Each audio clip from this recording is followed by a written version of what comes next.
Empezamos cuando tú quieras. Hombre. Aquí. Y ala, al lío. A ponerse cómodo y a disfrutar, claro que sí. Como Morante, a toro. Isabel San Sebastián, bienvenida al debate. Bien hallado, un placer. Periodista de éxito y escritora de éxito. ¿Tantos disgustos le daba la actualidad para pasarse a la literatura? Más que la actualidad, la política. La verdad es que la política no da muchas alegrías. Da más bien penas, decepciones, frustraciones. Así que decidí no pasarme, porque no he dejado el periodismo activo, no he dejado el columnismo ni las tertulias, pero sí ir reduciendo esa faceta de mi actividad profesional y ampliar la faceta de escritora de novela histórica, que me produce muchas satisfacciones y además creo que contar la historia de España, o la parte de la historia de España que he decidido contar yo, que es la Reconquista, y hacerlo de forma amena, pues es una contribución también a recuperar las raíces que nos quieren robar, ¿no? ¿Cuál de las dos profesiones le ha dado más éxitos y cuál más dolores de cabeza? Es que el éxito es una cosa tan relativa, así que hoy en esta profesión nuestra hoy estás arriba y mañana estás abajo, porque te han echado, o porque te has ido tú, o porque un político ha pedido tu cabeza y tu jefe se la ha entregado, o por lo que sea. Entonces lo del éxito es, bueno, a largo plazo yo estoy contenta con mi carrera, he trabajado en muchos sitios, me he permitido el lujo de ser libre, lo he pagado también, probablemente viviría mucho mejor económicamente si hubiera sido menos rebelde. Pero bueno, me he podido permitir el lujo de ser libre y de no someterme a ninguna presión. Así que, bueno, no me quejo de mi éxito como periodista, pero he tenido muchos fracasos y muchas caídas.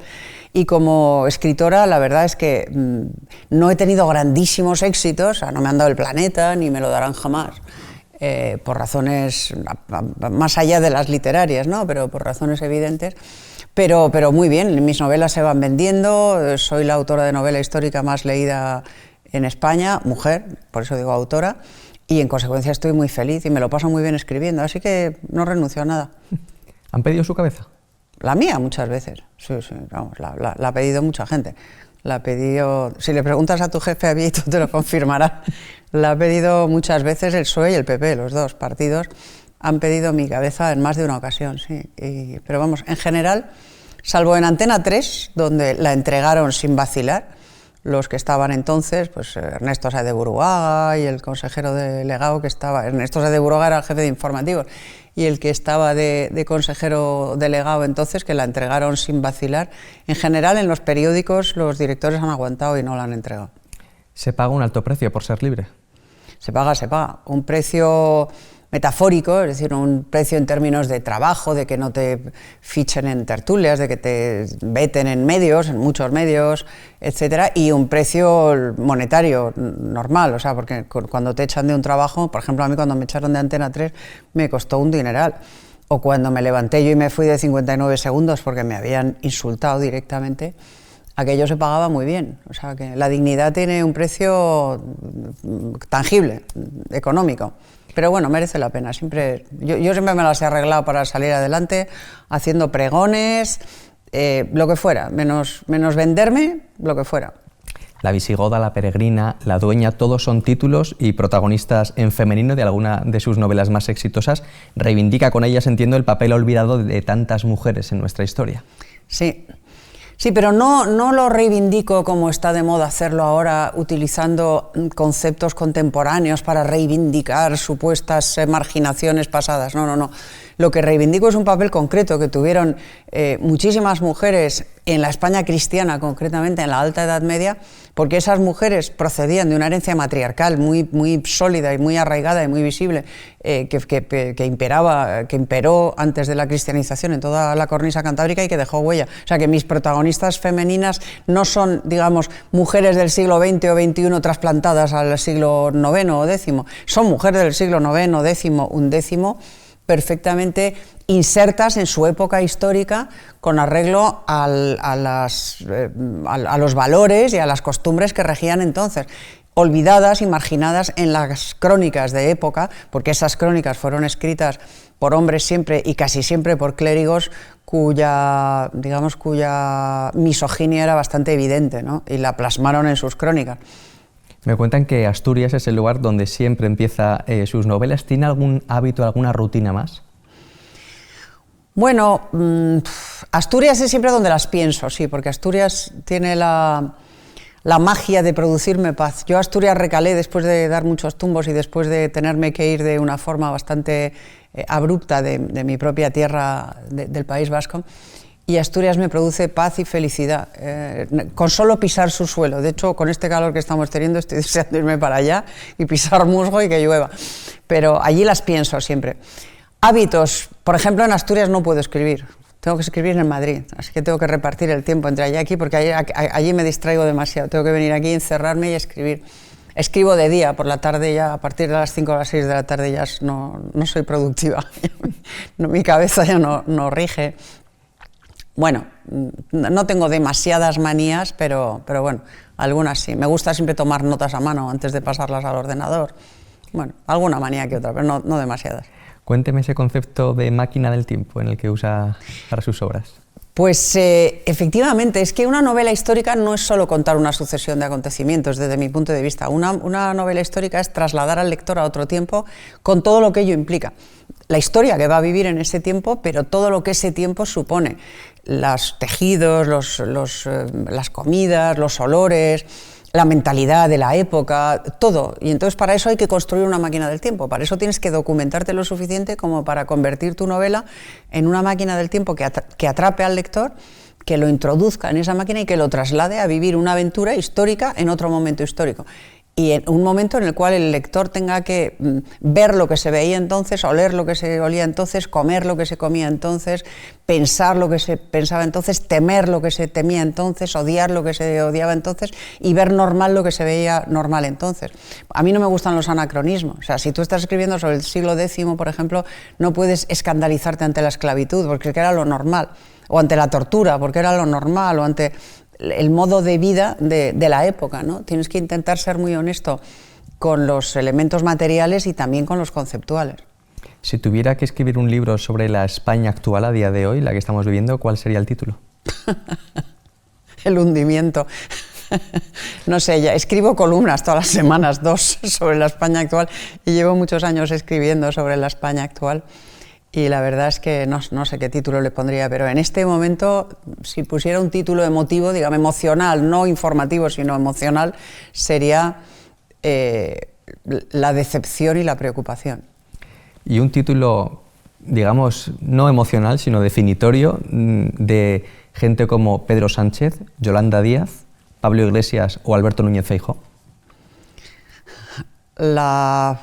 ¿Uno por uno o todos juntos? Si quieres. Pedro Sánchez, por ejemplo. Pedro Sánchez, el narcisismo, o el narcisista vacuo y vanidoso. Yolanda Díaz.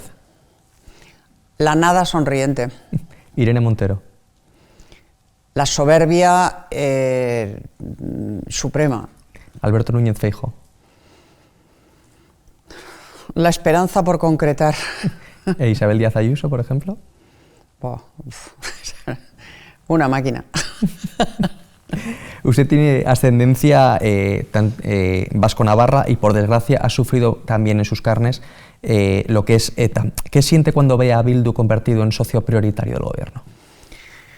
Pues siento una rebeldía, una frustración, una sensación de impotencia y de injusticia gigantesca, pero tan gigantesca que procuro pasar la página.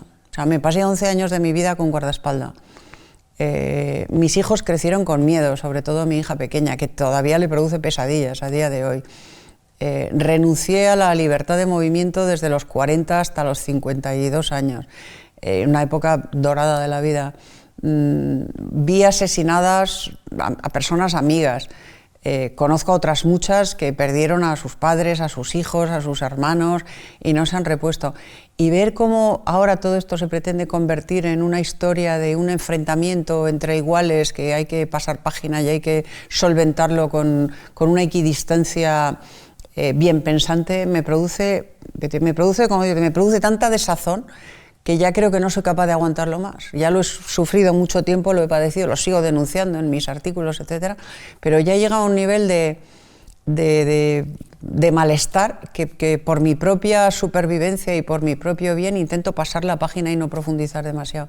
Pero claro, cuando alguien te llama terraplanista por decir que ETA existe y que está en el Congreso y que se llama Bildu, aunque no mate, sabiendo lo que es la historia de esa organización y sabiendo quién es quién y quién es Arnaldo Otegi y quiénes son la gentuza que está ahí, quién es Mertxaiz Furua, etcétera, etcétera, pues te entran ganas te entran pensamientos malvados. Yo soy una persona eminentemente pacífica, pero hay veces que tengo que hacer para no tener pensamientos violentos. ¿Escribiría una novela histórica con ETA como trasfondo? Nada, ya escribí varios ensayos que no sirvieron absolutamente para nada. Y para mí la ETA es una historia demasiado presente en mi vida, demasiado real como para escribir novelas históricas. Porque curiosamente algunos que han escrito novelas históricas sobre ETA, cuando ETA mataba aquí, no estaban aquí. No estaban dando la cara aquí, estaban fuera de España viviendo bastante cómodos. Cuando los que lo vivimos aquí, amenazados aquí, participando en manifestaciones aquí, jugándonosla aquí, lo vemos de otra forma. He leído que sus dos anclajes de seguridad son sus hijos y sus padres. ¿Qué significa para usted o qué valor tiene para usted la familia? Total y absoluto. De hecho, mi fuente de mayor alegría, con mucha diferencia sobre cualquier otra, es la familia. Mis nietos, bueno, mis 3 nietas y mi nieto pequeño, mis hijos, mis hermanos, la familia, sobre todo la familia nuclear, mis hijos y mis nietos, es lo mejor de la vida. Para mí es la encarnación de la lealtad. Ahí es donde nunca falla la lealtad, el cariño es en la familia. A mí por lo menos me ha pasado, tampoco me falló nunca la lealtad de mis padres, se murieron jóvenes, pero evidentemente no porque quisieron, ¿no? Pero nunca me falló. Entonces para mí el valor más importante que hay en la vida, que es la lealtad, se encarna y se manifiesta en la familia. Eso es. ¿Cómo es la Isabel San Sebastián madre? ¿Cómo así? Pues fíjate, cuando yo estaba en el apogeo de mis broncas en tertulias, en la tele y eso, mis hijos tendrían, pues eran pequeños, niños o adolescentes, y a algún amigo suyo le daba miedo venir, porque como yo tenía esa imagen de fiera en la tele, y mis hijos no daban crédito, porque soy muy madraza, siempre he sido muy madraza, soy muy cariñosa y muy madraza y muy juguetona con mis hijos, siempre lo he sido. Y de hecho, estuve a punto de dejar el periodismo por la dificultad de conciliarlo, y no lo hice porque Anson, que entonces era el director de ABC, me dio la oportunidad de hacer entrevistas y de liberarme de los horarios horribles de redacción y de poder conciliar, si no habría dejado la profesión, y mira que me gusta a mí esta profesión. Pero sí, siempre he sido y sigo siendo muy madraza y muy abuela. Soy una abuela absolutamente babeante y caldosa y nada. Ahora acaban de estar este fin de semana mi hijo, que vive en Londres con su mujer y con sus 2 hijas, y la otra, mi hija y mi yerno, que viven aquí, pero hemos estado todos juntos en casa. Y para mí ha sido el mayor regalo. O sea, es lo que más disfruto en la vida, es eso. Estar con los peques, jugar con las nietas, hacer de lobo. Aunque ahora el lobo tiene que moderarse, porque si eres un lobo muy feroz, se asustan porque son pequeños. O sea, que tengo que ser un lobo moderado, pero me lo paso viva. Lo que más me gusta en la vida es eso. Usted de joven mantenía algunas posiciones, podemos decir, más cercanas a la izquierda, como ha contado en alguna entrevista. ¿Por qué evolucionó? ¿Cómo fue esa evolución? De muy joven. Yo fui muy precoz, porque yo soy hija de diplomático, he vivido en muchos sitios. Con 13 años fui a un liceo francés en Milán, cuyos profesores eran cooperantes, y era un liceo pequeño, muy ideologizado, donde había mucho debate político, y fui muy precoz. Y efectivamente, con 14 y 15 años yo era muy de izquierdas, pero más allá del socialismo, yo era comunista directamente, era sartriana y comunista. En el debate entre Camus y Sartre yo me pronunciaba claramente por Sartre y tal. Y mi padre, que era una persona muy culta y muy inteligente, nunca intentó forzarme para que yo pensara otra cosa, pero con 15 años me dio a leer un día en la vida de Iván Denisovich. Me dijo, léete esto, de Solzhenitsyn, ¿no? Es un librito así pequeñito, es una novela.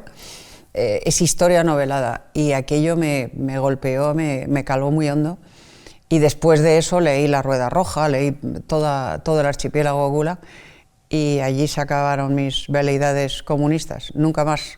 Creo que soy la única periodista de mi generación que nunca ha votado a la izquierda, nunca. He votado a distintos partidos, pero a la izquierda nunca, porque vi lo que era aquello y en lo que deriva, y aquello me vacunó definitivamente. Y Ese es un libro, entiendo que todos esos libros que usted ha leído, que le permitieron esa evolución, a todos los simpatizantes de Podemos, por ejemplo, se lo enviaría con mucho gusto. Pues se lo enviaría si les fuera a servir para algo, pero dudo mucho que a la gente podemita la lectura de una persona que vivió el Gulag, que lo sufrió, de ese libro de Solzhenitsyn o de cualquiera de los muchos testimonios que hay del Gulag soviético. Hay otro libro que me impactó mucho, que leí un poco más tarde, pero que es maravilloso, que se llama Cisnes salvajes, que es la historia de 3 generaciones de mujeres chinas, y en particular lo que cuenta la generación que vivió la revolución cultural en China es estremecedor, ¿no? Dudo mucho que a una persona que milite hoy en Podemos eso le pueda impactar, porque eso en los años 70 era relativamente desconocido, digamos, no se había divulgado tanto, era cuando se empezaba a divulgar. Ahora es archiconocido, se han hecho series, se han hecho películas, se han escrito montones de libros. Quien no quiera saber lo que es el comunismo es realmente porque es un sectario y no le interesa saberlo. En mi época, cuando yo tenía 15, 16, 18 años, podía tener la excusa de no saberlo, de estar engañada. Ahora ya no. Ahora quien no lo sabe es porque no lo quiere saber. Es decir, porque es un sectario. O lo que es el fascismo, O sea, exactamente lo mismo, con la diferencia de que el comunismo causó más muertes. Pero tanto el nacionalismo o el nacionalsocialismo como el comunismo son ideologías totalitarias, abominables, que laminan al ser humano y que, en consecuencia, destrozan lo más importante que tenemos, que es nuestra individualidad, nuestra singularidad, nuestra condición de seres humanos únicos e irrepetibles. A mí me da igual que me engloben en una nación o que me engloben en una clase social. Yo no quiero que me engloben en ningún sitio, yo soy yo. Usted en sus muchísimos años de profesión ha vivido muchísimas cosas, entre ellas el reinado de Juan Carlos. ¿Cómo está viviendo este, si me permite la palabra, exilio en Arabia Saudí? Esta demolición, no, exiliado no está, o sea, está viviendo fuera, pero nadie lo ha mandado al exilio, nadie lo ha condenado. Pues con una cierta pena, porque es verdad que ha cometido muchos errores, especialmente en la última etapa de su vida. Es verdad que ha tenido conductas absolutamente reprochables, pero yo creo que no se merece lo que le está pasando. Juan Carlos ha sido una figura esencial en la transición española y tengo la sensación de que este proceso de demolición de su figura y de su nombre tiene mucho que ver con el empeño de demoler la transición. O sea, él es un símbolo de la transición y cuando se ataca a su figura se está atacando a la transición, que es lo que se pretende. Lo que pretende este gobierno Frankenstein, tanto el sanchismo, o sea, tanto Sánchez, el presidente, como sus socios, es demoler la transición, demoler la Constitución y demoler todo lo que eso significó y lo que nos ha traído, ¿no? Juan Carlos es una pieza muy vulnerable de ese entramado, probablemente la más vulnerable, en la que centrar el ataque con el fin de, evidentemente, demoler la transición y demoler la corona. O sea, él no es la pieza a batir es la corona, es su hijo. Lo que pasa es que como su hijo es una figura más sólida, pues le atacan a él. Me parece injusto. Yo creo que si fuera por haberse llevado dinero de manera ilícita, ya no deberían existir ni el PSOE ni el PP para empezar. Los dos deberían estar fuera, porque aquí ha robado todo el mundo que ha tenido posibilidad y poder para robar, todos sin excepción. Hablaba usted de la pérdida pronto de sus padres, hablábamos también de lo que es sufrir el fenómeno de ETA en sus propias carnes. ¿Qué papel ha ocupado la fe en su vida en esas circunstancias tan complicadas? Pues al principio ocupó un papel un poco superior, pero después yo la fui perdiendo. Ahora soy una persona agnóstica desde hace ya tiempo. Así que yo más que por la fe me guío por los principios. Pero mis principios humanistas, mi fe humanista, si se le puede llamar fe, lo hace Ari en ese libro maravilloso que se llama Sapiens, mis convicciones humanistas no divergen mucho de las convicciones cristianas, ¿no? De modo que, bueno, ahí andamos. Por ejemplo, yo siempre he defendido la vida, siempre he militado contra el aborto, sin ser cristiana practicante, desde el agnosticismo, pero porque creo profundamente en la vida, más allá de creencias religiosas y trascendentes, ¿no? Sencillamente porque me parece que la vida humana es sagrada, por el hecho precisamente de ser humana y yo humanista. Está en plena promoción de La Dueña. Después de La Dueña, ¿qué, Isabel? Pues después de La Dueña vendrá, yo me he propuesto novelar toda la Reconquista y en La Dueña estamos en el siglo XI, así que me queda un ratito para llegar hasta Granada. Ahora estoy documentando la siguiente, que va a contar la vida y la peripecia y la absolutamente fascinante aventura de la reina Urraca de León, la primera reina de España, de una monarquía hispana, digamos, de la monarquía leonesa y del mundo occidental, la primera reina de pleno derecho, que además luchó durísimamente, pero no en un plano metafórico, luchó a caballo y con su espada por defender esa corona que había heredado de su padre. Es una historia absolutamente fascinante, que deberían leer quienes se creen que nos han empoderado hace 4 días desde el Ministerio de Igualdad. Pues no, o sea, aquí hubo mujeres muy empoderadas y que defendieron ese poder a capa y espada, y nunca mejor dicho, y que lo hicieron hace muchísimo tiempo y sin necesidad de ministerios ni de tanto presentismo como vivimos hoy, que es una cosa también muy frustrante. A mí que me vengan a dar lecciones de feminismo cuando he criado a 2 hijos y he contribuido a criar a mis nietos y he sido pionera en tantas cosas de esta profesión y de otras, no solo yo, otras mujeres de mi generación e incluso de generaciones anteriores, me da un poquito de rabia. Me parece que vivimos en unos tiempos no solo de presentismo, sino de mucha autosatisfacción, de mucha gente muy subida, muy crecidita, muy encantada de haberse conocido. Antes yo creo que cuando éramos jóvenes éramos un pelín más humildes, respetábamos un poquito más la veteranía. Ahora hay mucha gente muy joven y con todo por hacer y por demostrar, que tiene un altísimo concepto de sí misma, por lo menos en la vida pública. Yo creo que luego en la privada creo más en la juventud y creo que hay más gente que está en lo que tiene que estar, pero en la vida pública está plagada de gente joven muy crecida. Y por último, Isabel, ¿le queda algún sueño por cumplir a Isabel San Sebastián? Uy, muchos. Por ejemplo, tener bisnietos, eso me encantaría. A ver si lo que pasa es que yo fui precoz, pero mis hijos han sido más tardíos y si seguimos así, mis nietos yo no sé cuándo, pero sí, básicamente básicamente mi sueño por cumplir es disfrutar ahora de la familia, lo que más. Seguir escribiendo, porque me gusta mucho escribir novelas, pero supeditando el trabajo a la vida personal y sobre todo a la vida familiar. Disfrutar de mis nietos y de mis hijos todo lo que pueda. ¿Y un premio Planeta, por ejemplo, aunque no tiene usted mucha...? No, porque es que no creo mucho en los premios literarios, de verdad. O sea, solo creo en los premios literarios que no tienen dotación económica. Los otros, como los conozco desde dentro, pues el mayor premio es que tú estés en las librerías y el lector que te escoja y el lector te compre tu libro y vuelva a comprarte el siguiente y se lo pase bien contigo. Ese es el premio literario. Lo demás, los líos entre editoriales para fichar a un autor, como ya conozco cómo funciona, ya te digo, mi valor, a los premios a los que yo doy valor es a los que no tienen dotación económica. Y yo afortunadamente, cruzo los dedos, de momento como vendo bastante bien, no me quejo, pues los premios literarios no. Vale muchísimo más un beso de mi nieta que me llame Abu y que me diga te quiero que cualquier premio literario, de cualquiera de mis nietas. Pues aproveche y diga por qué hay que comprar La Dueña de Isabel San Sebastián.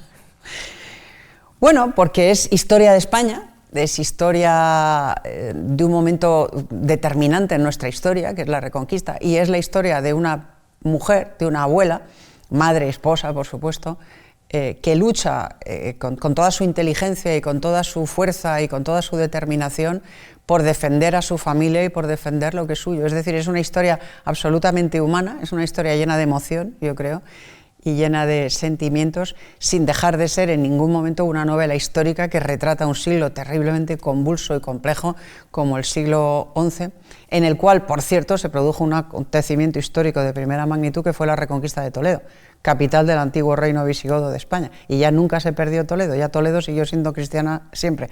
Por eso cuando dicen, no, es que España fue 8 siglos musulmana, digo, cuidadín, o sea, algunas partes, Granada sí fue 8 siglos musulmana, otros sitios no fueron 8 siglos musulmanes, depende de cómo fue avanzando la Reconquista. Genial, Isabel, ha sido un placer, te deseamos lo mejor con La Dueña y con todo lo que esté por venir. Muchísimas gracias, un placer y muchas gracias a vosotros por este rato. Y a ustedes les emplazamos a una nueva entrevista próximamente y ya saben que mientras tanto pueden seguir informados en El Debate.